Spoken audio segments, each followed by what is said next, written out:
प्रिय भक्तों, आइए सुनते हैं बृहस्पति भगवान के व्रत की विधि एवं कथा। इस दिन बृहस्पतेश्वर भगवान महादेव की पूजा होती है।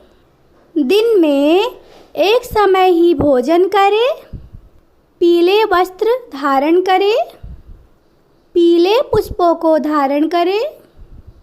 भोजन भी चने की दाल का होना चाहिए, नमक नहीं खाना चाहिए।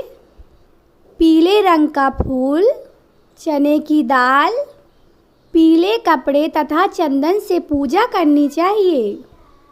पूजन के पश्चात कथा सुननी चाहिए। इस व्रत के करने से बृहस्पति जी प्रसन्न होते हैं तथा धन और विद्या का लाभ होता है। स्त्रियों के लिए यह व्रत अति आवश्यक है। बस व्रत में केले का पूजन होता है। कथा। किसी गांव में एक साहूकार रहता था, जिसके घर में अन्न और वस्त्र, धन और किसी की कमी नहीं थी। परंतु उसकी स्त्री बड़ी कृपण थी, किसी भिक्षार्थी को कुछ नहीं देती थी। सारे दिन घर के कामकाज में लगी रहती थी। एक समय एक साधु महात्मा बृहस्पतिवार के दिन उसके द्वार पर आए और भिक्षा की याचना की। स्त्री उस समय घर के आंगन को लीप रही थी। इस कारण साधु महाराज से कहने लगी कि इस समय महाराज, मैं तो घर लीप रही हूँ, आपको कुछ नहीं दे सकती।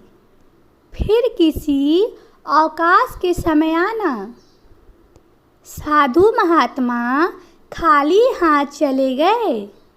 कुछ दिन पश्चात साधु महाराज फिर आए। उसी तरह भिक्षा मांगी। साहूकारनी उसी समय लड़के को खिला रही थी। कहने लगी, महाराज, मैं क्या करूं, अवकाश नहीं है, इसलिए आपको मैं भिक्षा नहीं दे सकती। तीसरी बार महात्मा आए तो उसने उसी तरह उन्हें टालना चाहा। परंतु महात्मा जी कहने लगे, यदि तुमको बिल्कुल ही अवकाश हो जाए तो मुझको भिक्षा दोगी? साहूकारनी कहने लगी, हाँ महाराज, यदि ऐसा हो जाए तो आपकी बड़ी कृपा रहेगी। साधु महात्मा जी कहने लगे कि अच्छा, मैं एक उपाय बताता हूँ। तुम बृहस्पतिवार को दिन चढ़ने पर उठो और सारे घर को झाड़ू लगाकर कूड़ा एक कोने में जमा करके रख दो। घर में चौका इत्यादि मत लगाओ। फिर स्नान आदि करके घर वालों से कह दो कि हजामत अवश्य बनवाएं। रसोई बनाकर घर के चूल्हे के पीछे रखा करो, सामने नहीं।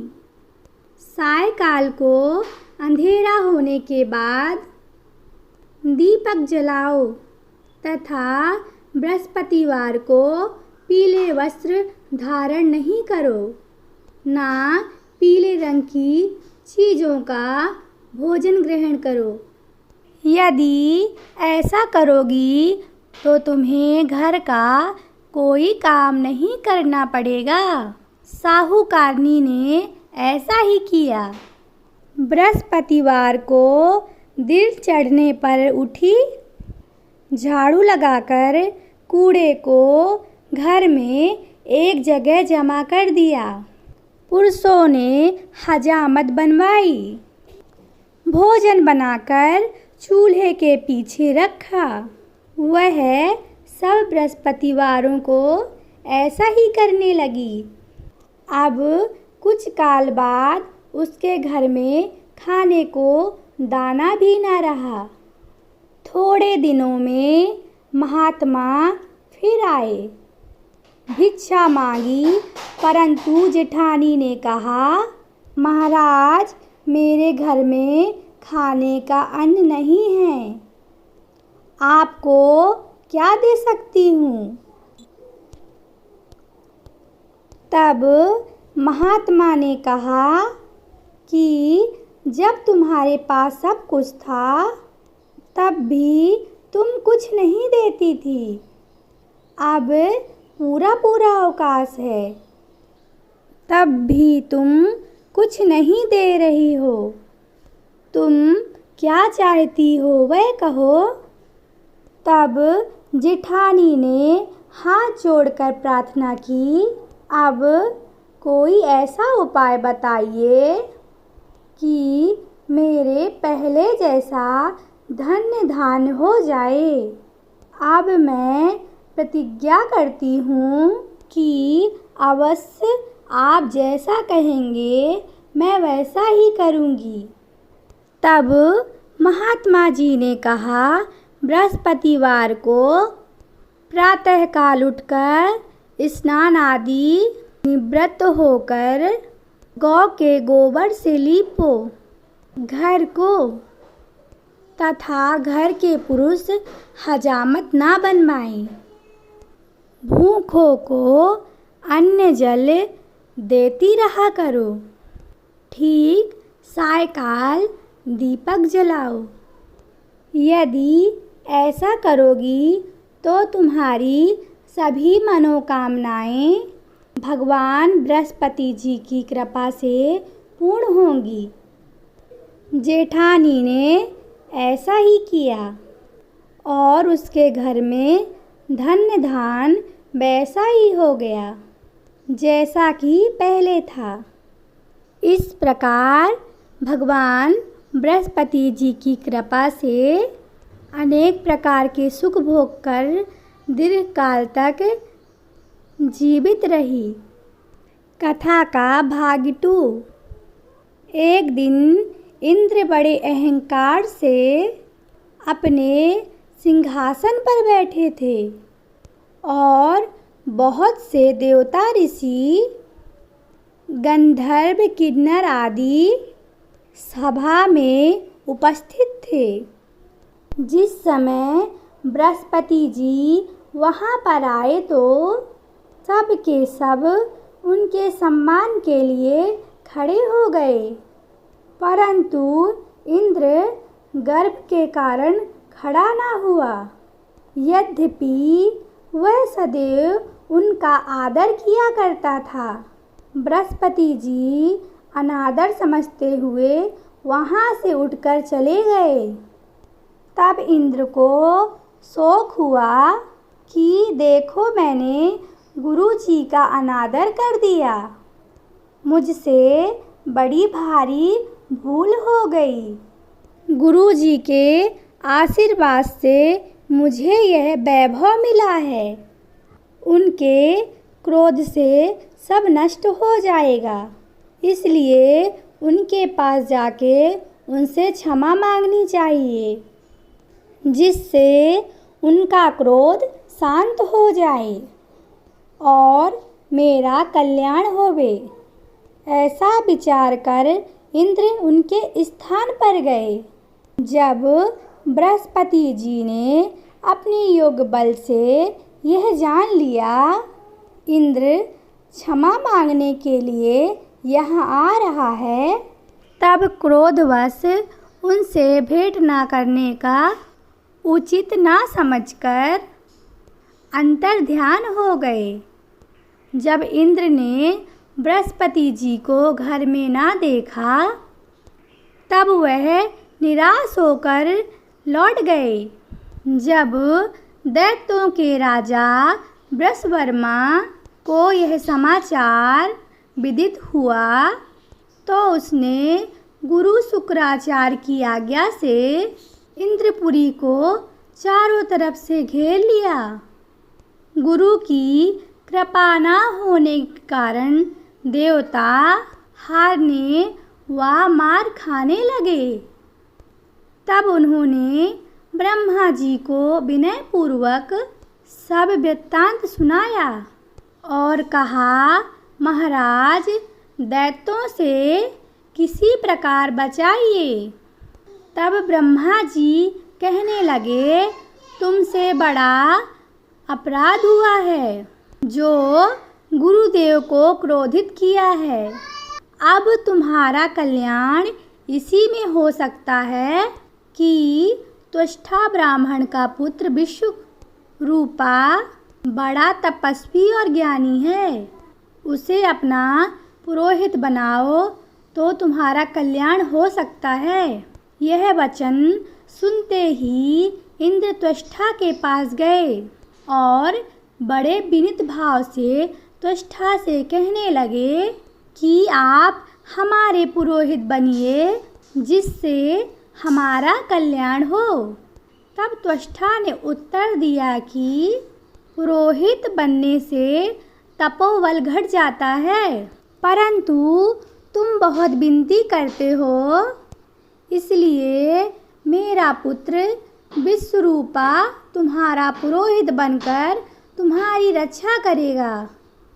विश्वरूपा ने पिता की आज्ञा से पुरोहित बनकर कि ऐसा यत्न किया। हरि इच्छा से इंद्र वृषवर्मा को युद्ध में जीतकर अपने इंद्रासन पर स्थित हुआ। विश्वरूपा के 3 मुख थे। एक मुंह से वह सोमपल्ली लता का रस निकाल पीते थे, दूसरे मुंह से वह मदिरा पीते और तीसरे मुंह से वह भोजन अनादि करते। इंद्र ने कुछ दिनों बाद कहा कि मैं आपकी कृपा से यज्ञ करना चाहता हूँ। जब विश्वकर्मा की आज्ञानुसार यह प्रारंभ हो गया, तब एक दैत्य ने विश्वकर्मा से कहा कि तुम्हारी माता दैत्य की कन्या है, इस कारण हमारे कल्याण की निमित्त एक आहुति दैत्यों के नाम से भी दे दीजिए तो अति उत्तम होगा। विश्वरूपा उस दैत्य का कहा मानकर आहुति देते समय दैत्य नाम भी धीरे से लेने लगे। इसी प्रकार यज्ञ करने से देवताओं का तेज नहीं बढ़ा। इंद्र ने यह वृत्तांत जानकर क्रोधित होकर विश्वरूपा के 3 सिर काट दिए। मद्यपान करने से भौरा, सोमपल्ली पीने से कबूतर और अन्न खाने से मुख से तीतर बना। विश्वरूपा के मरते ही इंद्र का स्वरूप ब्रह्मरूप ब्रह्म हत्या के स्वरूप में प्रभाव से बदल गया। देवताओं के 1 वर्ष पश्चात तपस्या करने पर भी ब्रह्म हत्या का वह पाप न टूटा। सभी देवताओं से प्रार्थना करने पर ब्रह्मा जी बृहस्पति जी के सहित गए। उस ब्रह्म हत्या के 4 भाग किए। उनमें एक भाग पृथ्वी को दिया, दूसरा भाग इसी कारण धरती ऊंची नीची और बीज बोने लायक नहीं होती। साथ ही ब्रह्मा जी ने यह वरदान दिया, जहाँ पृथ्वी में गड्ढा होगा कुछ समय पाकर वह स्वयं ही भर जाएगा। दूसरा वृक्षों को दिया, जिससे उनमें गोंद बनकर बहता है। इस कारण गूगल के अतिरिक्त सभी गोंद अशुद्ध समझे जाते हैं। वृक्षों को यह वरदान दिया कि ऊपर से सूख जाने पर जड़ फिर से फूट जाएगी। तीसरा भाग स्त्रियों को दिया, इसी प्रकार स्त्रियां हर महीने रजस्वला होकर पहले ही दिन चंडालिनी, दूसरे दिन ब्रह्माघातिनी, तीसरे दिन धोबिन के समान होकर चौथे दिन शुद्ध होती हैं और संतान प्राप्ति का उनको वरदान दिया। चौथा भाग जल को दिया, जिससे फेन और शिवाल जल के ऊपर आ जाते हैं। जल को यह वरदान मिला कि जिस चीज़ में डाला जाएगा वह बोझ में बढ़ जाएगी। इसी प्रकार इंद्र को ब्रह्म हत्या के पाप से मुक्त किया। जो मनुष्य इस कथा को पढ़ता या सुनता है, उसके सब पाप बृहस्पति जी महाराज की कृपा से नष्ट होते हैं। बोलो बृहस्पति भगवान की जय। उम्मीद करती हूँ आपको यह कथा बहुत अच्छी लगेगी। अगर आपको यह कथा अच्छी लगे, प्रिय भक्तों, आइए सुनते हैं बृहस्पति भगवान के व्रत की विधि एवं कथा। इस दिन बृहस्पतेश्वर भगवान महादेव की पूजा होती है।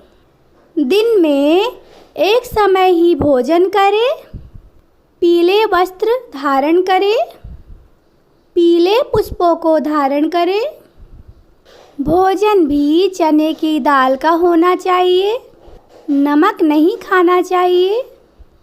पीले रंग का फूल, चने की दाल, पीले कपड़े तथा चंदन से पूजा करनी चाहिए। पूजन के पश्चात कथा सुननी चाहिए। इस व्रत के करने से बृहस्पति जी प्रसन्न होते हैं तथा धन और विद्या का लाभ होता है। स्त्रियों के लिए यह व्रत अति आवश्यक है। बस व्रत में केले का पूजन होता है। कथा। किसी गांव में एक साहूकार रहता था, जिसके घर में अन्न और वस्त्र, धन और किसी की कमी नहीं थी। परंतु उसकी स्त्री बड़ी कृपण थी, किसी भिक्षार्थी को कुछ नहीं देती थी। सारे दिन घर के कामकाज में लगी रहती थी। एक समय एक साधु महात्मा बृहस्पतिवार के दिन उसके द्वार पर आए और भिक्षा की याचना की। स्त्री उस समय घर के आंगन को लीप रही थी। इस कारण साधु महाराज से कहने लगी कि इस समय महाराज, मैं तो घर लीप रही हूँ, आपको कुछ नहीं दे सकती। फिर किसी अवकाश के समय आना। साधु महात्मा खाली हाथ चले गए। कुछ दिन पश्चात साधु महाराज फिर आए। उसी तरह भिक्षा मांगी। साहूकारनी उसी समय लड़के को खिला रही थी। कहने लगी, महाराज, मैं क्या करूं, अवकाश नहीं है, इसलिए आपको मैं भिक्षा नहीं दे सकती। तीसरी बार महात्मा आए तो उसने उसी तरह उन्हें टालना चाहा, परंतु महात्मा जी कहने लगे, यदि तुमको बिल्कुल ही अवकाश हो जाए तो मुझको भिक्षा दोगी? साहूकारनी कहने लगी, हाँ महाराज, यदि ऐसा हो जाए तो आपकी बड़ी कृपा रहेगी। साधु महात्मा जी कहने लगे कि अच्छा, मैं एक उपाय बताता हूँ। तुम बृहस्पतिवार को दिन चढ़ने पर उठो और सारे घर को झाड़ू लगाकर कूड़ा एक कोने में जमा करके रख दो। घर में चौका इत्यादि मत लगाओ। फिर स्नान आदि करके घर वालों से कह दो कि हजामत अवश्य बनवाएं। रसोई बनाकर घर के चूल्हे के पीछे रखा करो, सामने नहीं। सायंकाल को अंधेरा होने के बाद दीपक जलाओ तथा बृहस्पतिवार को पीले वस्त्र धारण नहीं करो, ना पीले रंग की चीज़ों का भोजन ग्रहण करो। यदि ऐसा करोगी तो तुम्हें घर का कोई काम नहीं करना पड़ेगा। साहूकारनी ने ऐसा ही किया। बृहस्पतिवार को दिन चढ़ने पर उठी, झाड़ू लगाकर कूड़े को घर में एक जगह जमा कर दिया। पुरुषों ने हजामत बनवाई, भोजन बनाकर चूल्हे के पीछे रखा। वह सब बृहस्पतिवारों को ऐसा ही करने लगी। अब कुछ काल बाद उसके घर में खाने को दाना भी न रहा। थोड़े दिनों में महात्मा फिर आए, भिक्षा मांगी, परंतु जेठानी ने कहा, महाराज मेरे घर में खाने का अन्न नहीं है, आपको क्या दे सकती हूँ। तब महात्मा ने कहा कि जब तुम्हारे पास सब कुछ था तब भी तुम कुछ नहीं देती थी, अब पूरा अवकाश है तब भी तुम कुछ नहीं दे रही हो। तुम क्या चाहती हो वह कहो। तब जेठानी ने हाथ जोड़कर प्रार्थना की, अब कोई ऐसा उपाय बताइए कि मेरे पहले जैसा धन्य धान्य हो जाए। अब मैं प्रतिज्ञा करती हूँ कि अवश्य आप जैसा कहेंगे मैं वैसा ही करूँगी। तब महात्मा जी ने कहा, बृहस्पतिवार को प्रातःकाल उठकर स्नान आदि निवृत्त होकर गौ के गोबर से लीपो घर को, तथा घर के पुरुष हजामत ना बनवाएं। भूखों को अन्न जल देती रहा करो। ठीक सायंकाल दीपक जलाओ।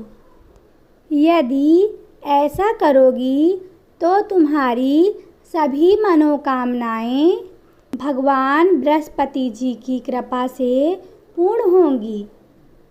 जेठानी ने ऐसा ही किया और उसके घर में धन्य धान वैसा ही हो गया जैसा कि पहले था। इस प्रकार भगवान बृहस्पति जी की कृपा से अनेक प्रकार के सुख भोग कर दीर्घ काल तक जीवित रही। कथा का भाग 2। एक दिन इंद्र बड़े अहंकार से अपने सिंहासन पर बैठे थे और बहुत से देवता ऋषि गंधर्व किन्नर आदि सभा में उपस्थित थे। जिस समय बृहस्पति जी वहाँ पर आए तो सब के सब उनके सम्मान के लिए खड़े हो गए, परंतु इंद्र गर्व के कारण खड़ा ना हुआ। यद्यपि वह सदैव उनका आदर किया करता था। बृहस्पति जी अनादर समझते हुए वहाँ से उठकर चले गए। तब इंद्र को शौक हुआ कि देखो मैंने गुरु जी का अनादर कर दिया, मुझसे बड़ी भारी भूल हो गई। गुरुजी के आशीर्वाद से मुझे यह वैभव मिला है। उनके क्रोध से सब नष्ट हो जाएगा, इसलिए उनके पास जाके उनसे क्षमा मांगनी चाहिए, जिससे उनका क्रोध शांत हो जाए और मेरा कल्याण होवे। ऐसा विचार कर इंद्र उनके स्थान पर गए। जब बृहस्पति जी ने अपने योग बल से यह जान लिया इंद्र क्षमा मांगने के लिए यहाँ आ रहा है, तब क्रोधवश उनसे भेंट न करने का उचित ना समझकर अंतर्ध्यान हो गए। जब इंद्र ने बृहस्पति जी को घर में ना देखा, तब वह निराश होकर लौट गए। जब दैत्यों के राजा वृषवर्मा को यह समाचार विदित हुआ, तो उसने गुरु शुक्राचार्य की आज्ञा से इंद्रपुरी को चारों तरफ से घेर लिया। गुरु की कृपा न होने के कारण देवता हारने व मार खाने लगे। तब उन्होंने ब्रह्मा जी को विनय पूर्वक सब वृत्तांत सुनाया और कहा, महाराज, दैत्यों से किसी प्रकार बचाइए। तब ब्रह्मा जी कहने लगे, तुमसे बड़ा अपराध हुआ है जो गुरुदेव को क्रोधित किया है। अब तुम्हारा कल्याण इसी में हो सकता है कि त्वष्टा ब्राह्मण का पुत्र विश्वरूपा बड़ा तपस्वी और ज्ञानी है, उसे अपना पुरोहित बनाओ तो तुम्हारा कल्याण हो सकता है। यह वचन सुनते ही इंद्र त्वष्टा के पास गए और बड़े विनीत भाव से त्वष्टा से कहने लगे कि आप हमारे पुरोहित बनिए, जिससे हमारा कल्याण हो। तब त्वष्टा ने उत्तर दिया कि पुरोहित बनने से तपोबल घट जाता है, परंतु तुम बहुत विनती करते हो, इसलिए मेरा पुत्र विश्वरूपा तुम्हारा पुरोहित बनकर तुम्हारी रक्षा करेगा। विश्वरूपा ने पिता की आज्ञा से पुरोहित बनकर कि ऐसा यत्न किया। हरि इच्छा से इंद्र वृषवर्मा को युद्ध में जीतकर अपने इंद्रासन पर स्थित हुआ। विश्वरूपा के 3 मुख थे। एक मुंह से वह सोमपल्ली लता का रस निकाल पीते थे, दूसरे मुंह से वह मदिरा पीते और तीसरे मुंह से वह भोजन अनादि करते।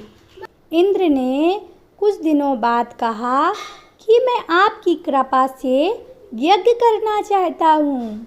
जब विश्वकर्मा की आज्ञा अनुसार यह प्रारंभ हो गया, तब एक दैत्य ने विश्वकर्मा से कहा कि तुम्हारी माता दैत्य की कन्या है, इस कारण हमारे कल्याण की निमित्त एक आहुति दैत्यों के नाम से भी दे दीजिए तो अति उत्तम होगा। विश्वरूपा उस दैत्य का कहा मानकर आहुति देते समय दैत्य नाम भी धीरे से लेने लगे। इसी प्रकार यज्ञ करने से देवताओं का तेज नहीं बढ़ा। इंद्र ने यह वृत्तांत जानकर क्रोधित होकर विश्वरूपा के 3 सिर काट दिए।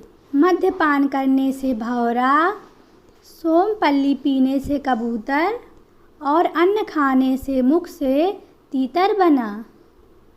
विश्वरूपा के मरते ही इंद्र का स्वरूप ब्रह्म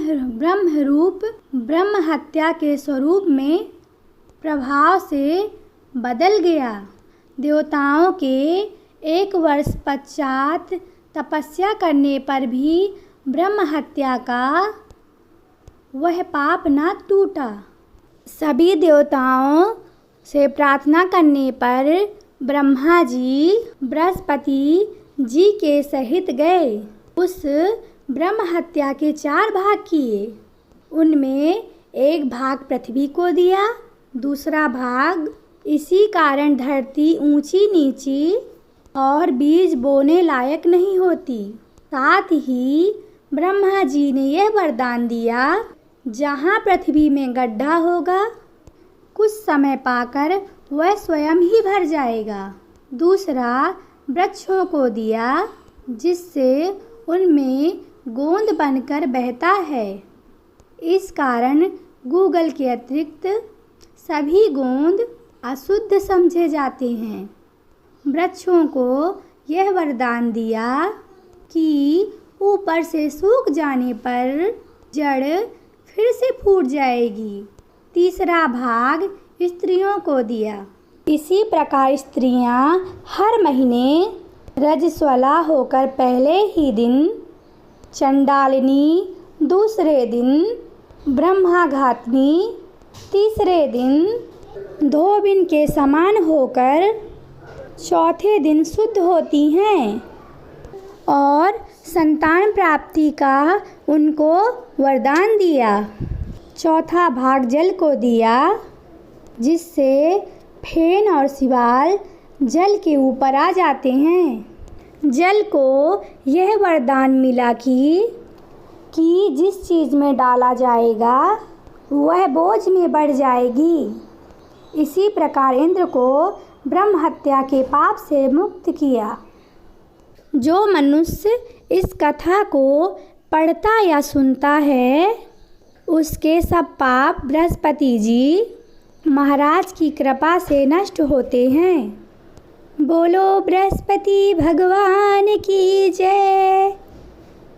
उम्मीद करती हूँ आपको यह कथा बहुत अच्छी लगेगी। अगर आपको यह कथा अच्छी लगे